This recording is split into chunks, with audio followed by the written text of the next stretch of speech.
karaniwang mangisda at Kababayan, mga kapatid, hindi po dahil pinangalanan nila South China Sea ay pag-aari o ng South China Sea ay pag-aari o inaangkin nila. We're looking forward to a favorable decision by the Permanent Court of Arbitration. Whatever favorable decision may arise from the case filed by the Philippines, we urge China to respect it. We urge China to respect the rights of the Filipino fishermen, and we ask the support of the international community.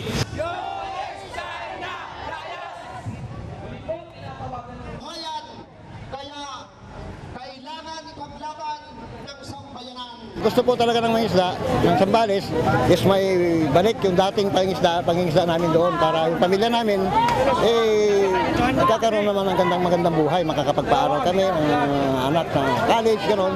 Kasi sa ngayon, hirap na.